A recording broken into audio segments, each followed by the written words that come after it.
আপনাকে খুব so nice and attractive লাগছে।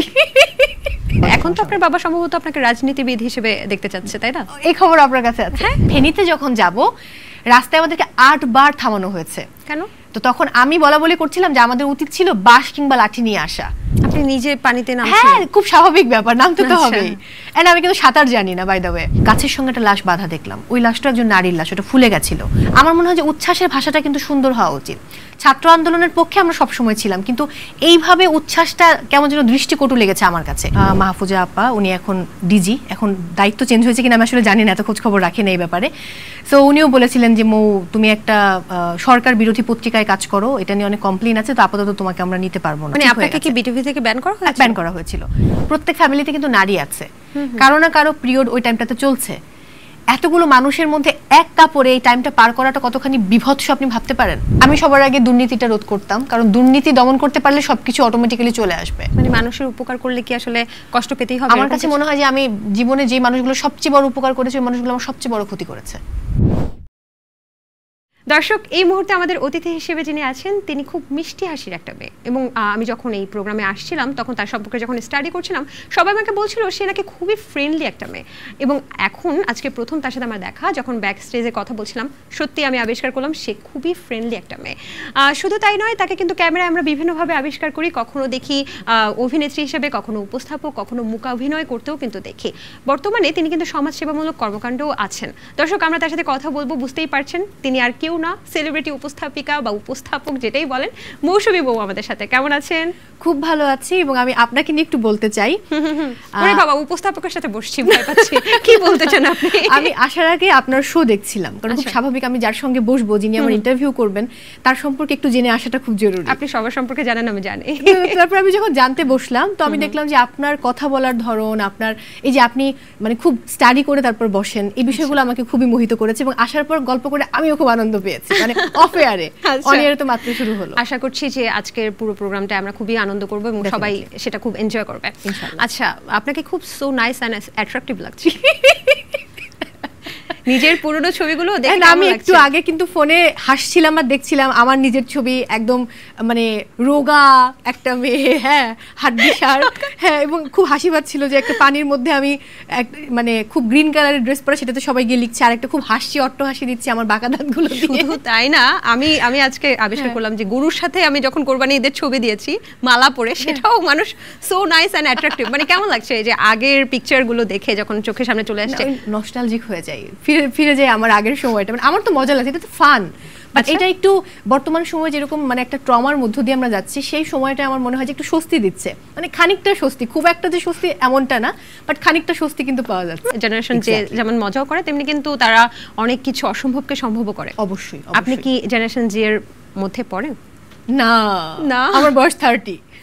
আমি তো সহজে কাউকে কোনো মেয়েকে মানে বয়স বলতে দেখছেন আপনারা? না, এই ফার্স্ট টাইম আমি দেখলাম। মানে কি এটা নিয়ে আমার মা আর অনেক কমপ্লেইন, নট অনলি আমার মা। এখন যে শো যারা দেখছেন, এটা আমি শেষ করার পরে গিয়ে ওদের কাছ থেকে বকা খাবো যে কি দরকার আছে বলার। আচ্ছা, বাট আমার কাছে মনে হয় ইটস ওকে, এটা তো মানে নরমাল, বললে কি প্রবলেম। আপনি তো জানেন যে উপস্থাপিকা একজন যিনি হচ্ছে নাবিলা, এখন ভীষণ ভীষণ ভালো, এবং তিনিও কিন্তু এরকম একটা কথা বলেছে যে আমি আমার নিজের বয়স কেন আসলে লুকাবো।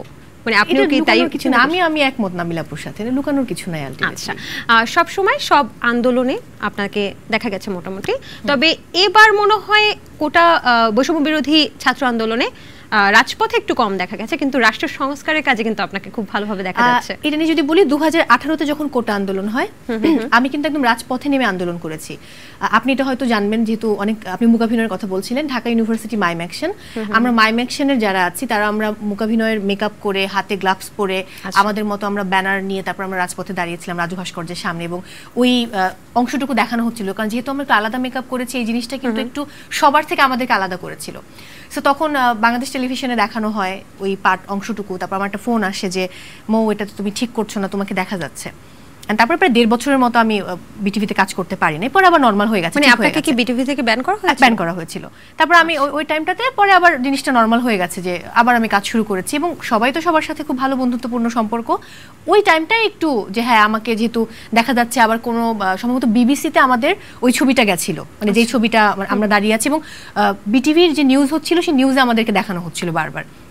তো পরে আমাকে ফোন করলেন হচ্ছে সম্ভবত তৌহিদ ভাই, তৌহিদ, আমরা তৌহিদ স্যারও বলি, অনেকে তৌহিদ ভাইও বলি, উনি ফোন করে বললেন। এবং পরে আমাদের আরেকজন ম্যাডাম আছেন মাহফুজা আপা, উনি এখন ডিজি, এখন দায়িত্ব চেঞ্জ হয়েছে কিনা আমি আসলে জানি না, এত খোঁজ খবর রাখি না এই ব্যাপারে। সো উনিও বলেছিলেন যে মৌ তুমি একটা সরকার বিরোধী পত্রিকায় কাজ করো, এটা নিয়ে অনেক কমপ্লেইন আছে, তো আপাতত তোমাকে আমরা নিতে পারবো না। প্রথম আলোর কথা বলছিল যে সরকার বিরোধী একটি পত্রিকায় কাজ করি। তো পরে আমি বললাম যে ওকে, তাহলে আর কি করার। পরে আবার কিন্তু আমাকে তারা নিয়েছে এবং আমি কাজ করেছি, এবং আমার শুরুটা কিন্তু ওই টেলিভিশন থেকে। সো আমি তাদের প্রতি কৃতজ্ঞ, আমার এটা নিয়ে কোনো দুঃখ নেই। এবারের যে ঘটনাটা, এবারেরটা যদি বলি, মানে 6 বছর আগের আমি এবং 6 বছর পরের আমির মধ্যে কিন্তু একটা আকাশ পাতাল পার্থক্য আছে। সো যেহেতু আমি একটা সামাজিক সংগঠন করি, তখন আমি এই সামাজিক সংগঠনটা করতাম, বন্ধুসভাটা তখনও করতাম। সো একটা প্রতিষ্ঠান তো মানে একদম তাদের ব্যানারে গিয়ে আন্দোলন করতে পারে না। কিন্তু আপনি যদি আমাকে জিজ্ঞেস করেন যে আপনি কি করেছেন ব্যক্তিগত জায়গা থেকে, আমাদের প্রত্যেকের আলাদা আলাদা গ্রুপ ছিল। আমার ঢাকা ইউনিভার্সিটি মাইম অ্যাকশনের আলাদা গ্রুপ, আমাদের কোন ছেলেকে ধরে নিয়ে যাওয়া হয়েছে, কার মাথায় কয়টা স্টিচ পড়েছে, কে কোথায় থাকবে, আমার বাসাতে আসছে, আমরা মিটিং করছি, এই জিনিসগুলো আমি পাবলিকলি আসলে তখন প্রকাশ করা কিন্তু সম্ভব না। আচ্ছা, একই সাথে আমাদের কি তাহলে কিছুটা ভয় এবং নিজের কাজ হারাবেন বলবো না আমি, যেমন আপনারা খেয়াল করেছেন কিনা আমাদের আরিফিন শুভ ভাইয়া তার ব্যক্তিগত জীবনের কথা প্রকাশ করলেন। সো আমি ওই দ্যাট টাইম আমি খুব ব্যক্তিগত একটা বিষয়ের মধ্য দিয়ে গেছি, যখন আমাকে আমার বান্ধবী নীল ফোন করলেন, আরেকজন উপস্থাপক, আমার আরেকজন বান্ধবী আপনার আমাদের সোনিয়া রিফাত। তো নীল সোনিয়া ওরা দুজনই যাবে, আমাকে বললো যে কালকে যাচ্ছি, তুই যেতে পারবি কিনা। তো ওই দিন আসলে আমাকে কোর্টে যেতে হবে। আমার নীল হুরে জাহানের কথা, আমি নীল হুরে জাহানের কথা বলছি, মানে নীল এবং সোনিয়া ওরা দুজনেই আমাকে বলছিল যে দোস্ত আমরা কালকে সকালে যাচ্ছি, যেহেতু আমি আন্দোলনের সাথে একাত্মতা আমার রয়েছে। সো আমি ডেফিনেটলি যাবার কথা, কিন্তু আমাকে 31 তারিখ এবং 1 তারিখ দুদিনই আমাকে থাকতে হয়েছে পল্টনে। সো ওই দিন আসলে আমার পক্ষে আন্দোলনে সরাসরি যাওয়া সম্ভব ছিল না। বাট আন্দোলনের সঙ্গে একাত্মতা প্রকাশ করা বা এর সঙ্গে থাকা, সেই কাজগুলো আমি করেছি। যে আমার সমস্ত ছেলে মেয়ে যারা আমাদের সারা দেশে এত বন্ধুরা, আমাদের অনেক বন্ধুসভার অনেক বন্ধুদেরকে ধরে নিয়ে যাওয়া হয়েছে, জেল খেটেছে এবং আহত হয়েছে অনেক, তাদের আমরা খোঁজ খবর করেছি, কিন্তু আমাদের ব্যানারে না, মানে বন্ধুসভার ব্যানারে না। এবং আমরা কিন্তু আমাদের কার্যক্রমগুলো স্থগিত করে দিয়েছিলাম। 5 তারিখের পরে গিয়ে আমরা আবার আমাদের কার্যক্রম শুরু করেছি, যেহেতু আমাদের এটা একটা সামাজিক সংগঠন। তো আমরা কিন্তু কোনো রাজনৈতিক সংগঠন না, আমরা শুধুমাত্র সমাজ সংস্কার এবং সাংস্কৃতিক কর্মকাণ্ড করি, এবং গত 25 বছর ধরে এটা আমরা করে আসছি। মানে পেশাগত জায়গা থেকে আসলে আপনি সরাসরি আন্দোলন না করতে পারলেও আমি আড়ালে থেকে মাঠে নামিনি, বাট আমার ফেসবুক আপনি দেখতে পারেন, ফেসবুকে আমি আওয়াজ তুলেছি, বাট আমি একসাথে ছিলাম, বাট আমি মাঠে নামতে পারিনি। আচ্ছা, আমরা 17 জুলাই বা 18 জুলাই এরকম একটা সময় দেখেছি আপনি প্রোফাইল পিকচার ব্ল্যাক করেছেন। হ্যাঁ, এটা কেন করেছিলেন? মানে এটা নিয়ে কিন্তু অনেক ফেসবুকে রিউমার আছে যে যারা ব্ল্যাক করে তারা হচ্ছে ব্ল্যাক বোরকা পরে কেন আসে না, বা তারা কি আসলে রাষ্ট্রীয় দালাল কিনা, এরকম অনেক কথা আসে। একটা সময় রাজাকার শুনতে হয় মানুষকে, এখন দালাল শুনতে হয়, এটা নতুন কিছু না। মানে আমাদের দেশের মানুষের আসলে ডিপ্রেশনের কারণে ছিল না, ডিপ্রেশনের কারণে না। 18 তারিখে আমি যদি আপনাকে আমার গল্প বলি, 18 তারিখে আমি আমার সহকর্মী 2 জন এবং আমার বাবা এবং আমার আরেকজন সহকর্মী, ছোট ভাই বলবো প্রথম আলোর, আমরা 5 জন মিলে হচ্ছে যাই পল্টন এবং কোর্টে। এই কথাগুলো আসলে এখন বলতে হচ্ছে বাধ্য হয়ে। সো ওই দিন সন্ধ্যা 6টা বেজে গেছিল যখন আমরা রওনা হই আসার জন্য, আমার বাবা সহ। বাবা দুপুর থেকে খাইনি, উনি ডায়াবেটিক্সের পেশেন্ট। তো তখন ওনার হাইপো হয়ে গেছিল, মানে যেহেতু মানে খাবার সময়টা ওইভাবে পাইনি আমরা একটা রিক্সা নিলাম নয়াপল্টনের কাছাকাছি আসার পর। এটা 18 জুলাইয়ের কথা বলছি। আপনি দেখবেন কিছুদিন আগে এই 18 আগস্টে আমি একটা পোস্ট করেছি একটা আপুর সঙ্গে, উর্চি রহমান আরেকজন হোস্ট, সেখানে লিখেছি 18 জুলাই টু 18 আগস্ট। হ্যাঁ, আমি সেটা খেয়াল করতে চাচ্ছিলাম যে মানে আপনারা কি একসাথে? এক্স্যাক্টলি, 18 জুলাইতে আমরা একসঙ্গে ছিলাম, এবং 18 জুলাই থেকে 18 আগস্ট 1 মাস পর আমাদের আবার দেখা হলো। এবং 18 জুলাইয়ের যে ঘটনাটা, তখন যখন আমরা আসার সময় আমরা পথ পাড়ি দিতে পারলাম না। এরপর যেটা হলো, আমাদেরকে পুলিশরা বললেন যে এদিকে যাওয়া নিরাপদ না, অনেক মানুষ দৌড়ে আসছে। তারপর আমরা নেমে গেলাম, আরো কিছু সাধারণ মানুষজন বলছিলেন যে আপু ওইদিকে যাওয়াটা খুবই অনিরাপদ, আপনারা এখান থেকে সরে যান। তো আমরা এসে হচ্ছে আপনার বায়তুল মোকাররমের উল্টো দিকের একটা রাস্তা আছে, আমার এখন নামটা মনে পড়ছে না, ওইদিকে আমার বাবা আমি আপু আর 2 জন আমার কলিগ এগিয়ে গেলাম, কিন্তু যেতে পারিনি, যেহেতু সন্ধ্যা হয়ে গেছে, তখনকার অবস্থা খুব খারাপ, মেট্রো বন্ধ অলরেডি। সো আমরা বায়তুল মোকাররমের ভেতর দিয়ে হেঁটে এসে অনেকটা পথ হেঁটে একটা ওভারব্রিজে উঠলাম। যখন ওভারব্রিজে উঠেছি তখন অলরেডি আগুন দিয়ে দেওয়া হয়েছে। অনেকটা পথ হাঁটার পর একটা রিক্সা পেলে, পরে আমি, আপু এবং আব্বু 3 জন মিলে আমি প্রথমে যে কাজটা করেছি, আপুকে আগে তার বাসায় নামিয়েছি। ততক্ষণে আব্বুর অবস্থা খুবই খারাপ। তো কারণ বাজারে নেমে অফিসে ঢুকে আব্বুকে আগে একটা মানে ম্যাঙ্গো জুস, একটা স্যুপ এবং হচ্ছে একটা ফিরনি খাইয়ে তাকে একটু মানে সুগারটা বাড়াচ্ছিলাম। রাষ্ট্র সংস্কারের কাজে আপনাকে প্রচুর পরিমাণে অ্যাক্টিভ দেখা যাচ্ছে এই মুহূর্তে, বেশ অনেক দিন ধরেই, এবং প্রথম আলোর খুব গুরুত্বপূর্ণ একটি পদে আছেন আপনি, বন্ধুসভার। হ্যাঁ, জাতীয় পরিচালনা পর্ষদের নির্বাহী সভাপতি, 2nd টার্ম চলছে আমার। মানে এর আগে 2 বছর ছিলাম, এখন আবার 2 বছর। বাহ, খুবই গুরুত্বপূর্ণ একটি পদে আছেন। তো সেক্ষেত্রে এই যে বলা যায় যে স্মরণকালের সবচেয়ে বড় বন্যা বলা হচ্ছে সব জায়গায়। তো কি দেখলেন আসলে? আপনি তো একদম মাঠে আছেন, একদম বন্যা কবলিত স্থানে আছেন, ওখানে যাচ্ছেন, রেস্কিউ করছেন, আসলে পরিস্থিতি কি দেখছেন? একটু যদি বলি, মানে এখন খুব সরব ব্যাপারটা এমন না। আমি কিন্তু মানে 14 বছর বা 15 বছর ধরে সংগঠন করি। তো সেই জায়গায় আমি তখন থেকেই সামাজিক কর্মকাণ্ড করি, মানে যখন আমি উপস্থাপক না তার আগে থেকে আমি সামাজিক কার্যক্রম করি এবং এই মাঠে নেমেই করি। যে হ্যাঁ, ডেঙ্গু নিধন বলেন, শীতবস্ত্র বিতরণ বলেন, মানে আমাদের বন্ধু সবার যারা বন্ধুরা আছেন প্রত্যেকেই কাজগুলো করেন, শুধু আমি না। সো এরা খুব অ্যাক্টিভ বন্ধু এবং আমাদের প্রত্যন্ত অঞ্চলের বন্ধুরা দুর্দান্ত। মানে বন্যার প্রথম দিনই কিন্তু আমাদের চট্টগ্রামের বন্ধুরা চলে এসছে রেস্কিউ করার জন্য। আমরা কিন্তু রেস্কিউ করতে পারিনি। আমরা গেছি, আমাদের প্রথমে প্ল্যানিং ছিল যে আমরা একদিনে লক্ষ্মীপুর, নোয়াখালী, ফেনী কভার করব, কিন্তু আমাদের 3 দিন লেগে গেছে, আমরা সেটা পারিনি। লক্ষ্মীপুরে তখন অবস্থা মোটামুটি, আমরা 23 তারিখ ভোরে মানে 23 তারিখে রওনা করেছিলাম। ভোরে আমরা রওনা দিতে পারিনি কারণ আমাদের প্যাকিংয়ের সময় লেগে গেছিলো। সো আমরা সকালের মধ্যে প্যাকিংটা কমপ্লিট করতে পারিনি। তারপর আমাদেরকে আবার নারায়ণগঞ্জ থেকে কিছু স্যানিটারি ন্যাপকিন তুলতে হয়েছে, তো ওইখানে একটা সময় নষ্ট হয়েছে। এবং আমরা চাঁদপুর, মতলব হয়ে ঘুরে গেছি কারণ সরাসরি তখন যাওয়া যেত না। তো যখন আমরা লক্ষ্মীপুর শেষ করে নোয়াখালী যাব তখন কিন্তু ওখানে প্রায় কোমর পানির নিচে বা কোমর পানি। আপনি নিজে পানিতে নামছেন? হ্যাঁ, খুব স্বাভাবিক ব্যাপার, নামতে তো হবেই। এন্ড আমি কিন্তু সাঁতার জানি না, বাই দ্য ওয়ে। সো তারপর তখন আমরা তো লাইফ জ্যাকেট নিয়ে গেছি। তো তখন অনেক রাত, তখন কত 1:30 না 12:30 পৌনে 1 এরকম বাজে। অনেকটা কাছাকাছি আমরা নোয়াখালীর মাইজদির, কিন্তু ওই জায়গাটা পার হতে পারছিলাম না। আমরা পানিটা পার হয়ে আবার গাড়িতে উঠলাম এবং গাড়ি যেহেতু নষ্ট, গাড়িটাকে আমরা নোয়াখালী রেখে নোয়াখালী বন্ধু সবাই ত্রাণগুলো নামিয়ে ওদেরকে একটু ব্রিফ করে তারপর আমরা নোয়াখালী থেকে রওনা হলাম ফেনীর উদ্দেশ্যে। ফেনীতে যখন যাব রাস্তায় আমাদেরকে 8 বার থামানো হয়েছে। কেন? তো তখন আমি বলা করছিলাম যে আমাদের উচিত ছিল বাঁশ কিংবা লাঠি নিয়ে আসা, সেটা হলে ভালো হতো, কারণ আমরা আনসেফ ফিল করছিলাম। যখন আমরা রওনা হলাম আমরা আসলে এটা মাথাতে আসেনি যে আমাদের সেফটির জন্য কিছু নেওয়া উচিত। তো ও ফোন করে বললো যে দোস্ত, আপনাদেরকে থামাচ্ছিল কারা? স্থানীয় লোকজন। ও বলছিল দোস্ত ডাকাত পড়ছে, ডাকাতি হচ্ছে, সো বি সেফ, কোথাও গাড়ি থামাস না। কিন্তু ওরা এতগুলো ছেলে পেলে যে গাড়ি না, মানে ট্রাকটা না থামিয়ে কোনো উপায় নেই। এবং আমরা কিন্তু ট্রাকের উপরে বসা, মানে একটা ট্রাক থেকে তো ত্রাণ অর্ধেকটা নামানো হয়েছে 2 জায়গায়, বাকি ত্রাণ তো আপনার গাড়িতে। আমরা 1100 পরিবারের জন্য খাবার নিয়ে গেছি। তো পেছনে আমরা সবাই একদম কুণ্ডলি পাকিয়ে বসা। 8 বার ট্রাক থামানো হয়েছে যে এই ট্রাকে কোনো ডাকাত যাচ্ছে কিনা। তো আমরা বারবার বলছিলাম, প্রথম আলো আইডি কার্ড দেখাচ্ছিলাম যে আমরা ডাকাত নই বা এরকম। এবং আমাদের মাঝে মধ্যে মনে হচ্ছিল যে এই বুঝি ডাকাত থামালো, এরকম একটা ব্যাপার। নিজের লাইফ রিস্ক তো আছে। আমরা ভোর রাতে গিয়ে পৌঁছাই মহিপালে। তারপর মহিপাল থেকে আপনার ওখানে থামাটা একটু রিস্কি ছিল। অনেকে এসে বলছিল যে সামনে যেতে হবে না, ত্রাণগুলো দিয়ে দেন, আমরা দিয়ে দিব। তো আমরা তখন বলেছি যে আমরা তো দিব না, আমরা নিজে হাতে গিয়ে প্রত্যন্ত অঞ্চলে গিয়ে দিব। তো ওরা বলছিল যে হ্যাঁ আপনারা ওখান থেকে পানি কিনে আনেন, আমরা এখানে 20 টাকার পানি 40 টাকা, এরকম একটা কথা বলছিল। পরে আমরা বললাম যে না, আমরা কোনোভাবেই দিব না, ট্রাক টান দাও। তো আমাদের 3-4 জন নেমে ওরা সামনে হেঁটে হেঁটে নিয়ে যাচ্ছিল। তখন ওখানে আমরা কিছু কাঠ পেলাম, কাঠ আর বাঁশ, ওগুলো হাতে নিয়ে ওরা আগায় যাচ্ছিল এবং আমরা ভেতরে, আমি 2 জন মেয়ে আমরা আর বাকিরা। আমরা 5টার দিকে পৌঁছাই হচ্ছে আপনার লালপোলে। তখন পানি এতটুকু, মানে রাস্তার উপরে এতটুকু, আর একটু সাইডে গেলে হচ্ছে এতখানি পানি। ওখানে অনেক স্রোত এবং ওই ট্রাকটা তখন খুব টেনে যেতে হবে, না হলে ট্রাক একটা দুর্ঘটনা ঘটতে পারে। লালপোলে গিয়ে আমরা কোনো পাচ্ছিলাম না, কোনো ট্রলার নেই বা কোনো বোট নেই।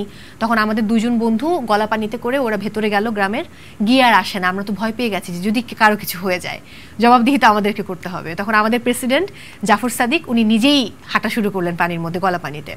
উনি গিয়ে কোত্থেকে যেন একটা নষ্ট ইঞ্জিনের বোট নিয়ে এলেন। পরে আমরা নারীরা সবাই মিলে, এমন না যে আমরা গিয়ে দাঁড়িয়ে আছি, আমরাও কিন্তু মাথায় করে করে বক্স নিয়ে নিয়ে নৌকাতে সাজিয়েছি বা বস্তাগুলো নিয়ে গেছি। ওই নৌকাটা ছেড়ে গেল। তারপর আমরা গেলাম আপনার মহিপালে আবার ফেরত। ওখানে আমাদের ফারাবি হাফিজ ভাইয়া ছিলেন সংবাদ উপস্থাপক। তো ফারাবি ভাইয়া বললেন যে উনি আমাদেরকে বোট দিবেন, সেই বোটে সর্বোচ্চ 2 জন যেতে পারবো আমরা। এখন কে যাবে, এটা একটা প্রশ্ন যে কে যাবে। পরে যেহেতু প্রেসিডেন্টের সিদ্ধান্তই আমাদের সবার সিদ্ধান্ত, তো উনি বললেন যে তাহলে আমি আর মৌ যাই, মৌ তোমার কোনো আপত্তি আছে কিনা। তা আমি ভাবলাম আমি তো সাঁতার পারি না, বলে সাঁতার পারলেও এখানে কিছু হবে না। আমি যাবো, চলেন, যেহেতু আমাদের উদ্যোগে আমরা এসেছি, আমি যাবো। আচ্ছা, আমি আর আমার প্রেসিডেন্ট হচ্ছে চলে গেলাম আপনার, আমরা গিয়েছি ওই জায়গাগুলোর নাম শ্রীপুর, তারপর হচ্ছে আপনার ওটাকে কি বলে, দাঁড়ান আমি সবগুলো নাম এখন মনে করাটা খুব কঠিন। ফেনীর কথা বলছি। ফেনীতে আমরা শ্রীপুরে গেছি, তারপরে ভালুকিয়া একটা জায়গার নাম, এরপরে ওখানে সোনাগাছিতে গেছে আমাদের আরো 3 জন বন্ধু। আর আমি পুরো সবগুলো কি একটা ভুইয়াহাটের আগে আরেকটা হাট আছে, ওইখানে গেছি। মানে অনেকগুলো এলাকা তো, সবগুলো আপনার শিলুয়া নামে একটা জায়গা আছে, মানে এরকম বেশ কিছু বিভিন্ন বন্যপ্রবলিত স্থানে আপনি গিয়েছেন। আর ওখানে আমাদের বোটে 3 জন আরো স্থানীয় লোক ছিল, তার মধ্যে একজনের ফ্যামিলিকে আমরা রেস্কিউ করতে পেরেছিলাম। বাট বাকি যে 2 জন এরা কোনোভাবে না দিক খুঁজে পাচ্ছিল না, কিন্তু আমরা 7 ঘন্টা বোটে ছিলাম। সো আমাদের জন্য টাফ ছিল যে আমরা আসলে ওনাদের ফ্যামিলিটাকে খুঁজে ব্যাক করবো, কারণ আমাদেরকে তো ব্যাকও করতে হবে। সো আমরা টিমটা ভাগ হয়ে 2জন ব্যাক করেছে ট্রাকের সাথে, 3জন গেছে সোনাগাছি, আমরা 2জন এই অঞ্চলগুলো কভার করেছি, আর বাকিরা হচ্ছে ওখানে থেকে আমাদের ব্যাগগুলো পাহারা দিয়েছে। ফেনীর লোকজন সবসময় মনে করতো যে বাংলাদেশ ডুবে গেলে সব অঞ্চল ডোবার পরে ফেনী ডুববে। সেখানে ফেনীর মানুষ এবং ওদের লাইফস্টাইল কিন্তু ভালো, ওরা সচ্ছল। সো একটা বিল্ডিং থেকে মানে এরকম বালতি দড়ি দিয়ে পেঁচিয়ে ঝুলিয়ে দেওয়া হয়েছে, শাড়ির সাথে বালতি পেঁচিয়ে ঝুলিয়ে দেওয়া হয়েছে, ওই বালতিতে করে ত্রাণ নিচ্ছে ওরা, খাবার বা উপহার সামগ্রী নিচ্ছে। এবং ওদের যে হাহাকার, এটা আসলে বলে শেষ করা যাবে না। আমরা যখন আপনার কলেজ রোড হয়ে তারপর ওখানে একটা মসজিদ আছে, ওটাকে বলে হচ্ছে, সবগুলো নাম এখন আসলে মনে নেই, কি গাজী যেন, Kadalgazi road. So Kadalgazi road হয়ে যখন আমরা মানে রেল গেটের ওখানে গেলাম, ওখানে আমাদের ঢাকা ইউনিভার্সিটির একটা ছেলের সঙ্গে দেখা, হামজা। ও বলছিল যে আপু একটা রোগী নিয়ে এসেছি, একটা লাশ পেয়েছি, লাশটা হচ্ছে বেওয়ারিশ। আমি এগিয়ে গেলাম, ওটা একটা ভিডিও আছে আমার ফোনে, আমি ওটা আসলে আপলোড করিনি। তো ওই লাশটা একদম পচে গেছে, মানে ওটা আপনি দেখলেও অসহনীয় মনে হবে। আপনি খেয়াল করেছেন কিনা, আমার একটা লেখা গেছে প্রথম আলোতে যে বন্যায় নারী ও শিশুদেরকে নিয়ে আমি লিখেছি, কারণ নারী ও শিশুদের অবস্থা কিন্তু বেশি ক্ষতি, মানে ওরা বেশি বাজে অবস্থার মধ্য দিয়ে গেছে। ওই লাশটা একজন নারীর লাশ, আমার থেকে একটু কম বয়সের হবে, 25-26 বছরের হবে। সো তারপর ওটা দেখলাম, দেখার পর যখন আমরা আগাতে থাকলাম, আমরা একটা গাছের সঙ্গে একটা লাশ বাঁধা দেখলাম। ওই লাশটা একজন নারীর লাশ, ওটা ফুলে গেছিল। সো ওটা বেঁধে রাখা হয়েছে, কারণ আপনার পানিটা নেমে যাবার পর ওটা দাফন করবে। কারণ অনেক সময় থাকে না যে নিজের প্রিয়জনের লাশ ভাসিয়ে দেওয়া তো অনেক কষ্টকর। আর গল্প শুনেছি আমি ওদের মুখ থেকে যে একজন মা তার মৃত সন্তানকে কোলে রেখেছিলেন। সো ওই সন্তানটাকে দীর্ঘক্ষণ রাখার পরে আসলে ওকে কি করবেন, তখন উনি তাকে পানিতে ভাসিয়ে দিয়েছেন। কিছু দূর যাবার পর আরেকজন নারীকে আবিষ্কার করলাম, উনি দাঁড়িয়ে আছেন। তা আমরা ভাবছিলাম যে উনি বোধহয় ত্রাণের জন্য দাঁড়িয়ে আছেন। তা আমরা আমাদের উপহার সামগ্রী ওনার হাতে তুলে দিলাম, উনি নড়ছেন না। তা আমি বললাম যে মানে খালা আপনার কোনো প্রবলেম, বা আপনি কি কোথাও ইয়া করবেন কিনা। তো উনি কোনো কথা বলছেন না। পরে আমরা বোট থামিয়ে কথা বললাম, তো উনি বললেন যে ওনার ছেলেকে খুঁজে পাচ্ছেন না। তো উনি এতখানি পানিতে, গলা পানিতে দাঁড়িয়ে আছেন। তারপর আমরা জিজ্ঞেস করলাম যে ছেলে চলে আসবে, আপনি মানে ফিরে যান, সামনে কিন্তু অনেক পানি, আপনি যেন না। তখন উনি বললেন যে আমার ছেলে তো সাঁতার পারে না। তো এরপর আমরা কথা বলতে পারিনি। আমরা বাচ্চাটা ছোট, এবং আমরা বহুবার কেঁদেছি। মানে আমরা ত্রাণ দিচ্ছি ঠিকই, আমরা কিন্তু যতক্ষণ পর্যন্ত আমরা ওই পোলে ছিলাম, লাল পোলে, অতক্ষণ পর্যন্ত আমরা কাঁদিনি।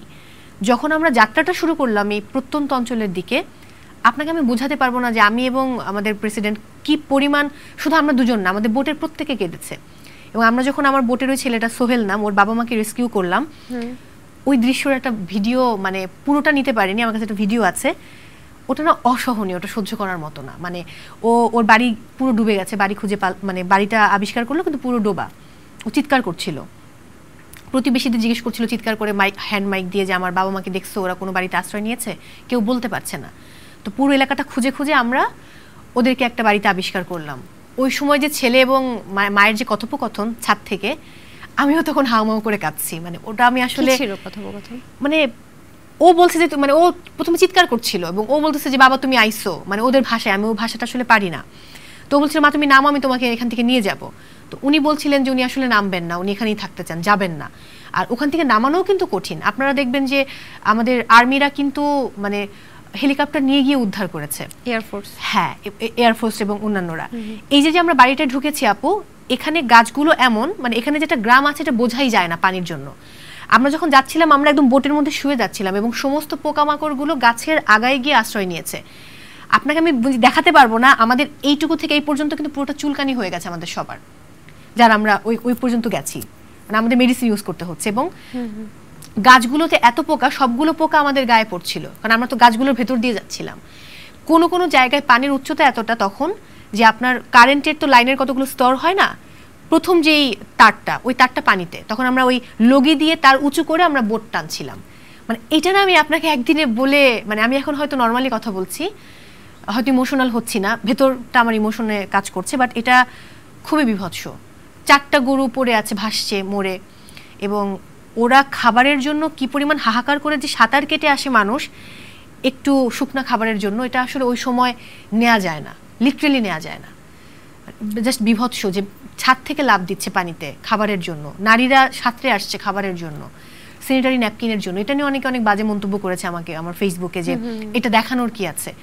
সো আমার কাছে মনে হয় যে এটা এক ধরনের সচেতনতা, মানে না বললে তো আসলে হয় না। বিষয়টা তো এখনো ট্যাবু মনে হয়, কিন্তু বিষয়টা নিয়ে তো ট্যাবু হওয়ার উচিত না। না না না, এটা আমি আপনাকে যদি একটা ছোট একটা উদাহরণ দেই, যখন এই আমরা বন্ধুরা আমরা কিন্তু পুরো আমাদের একটা গাড়ি গিয়ে আমরা সারা দেশের যখন ট্রাফিক কন্ট্রোল হচ্ছে বাচ্চাদের, আমরা কিন্তু ট্রাফিক ওদেরকে খাবার দিয়েছি, এটা নিয়ে কিন্তু আমরা কোনো ছবি পোস্ট করিনি।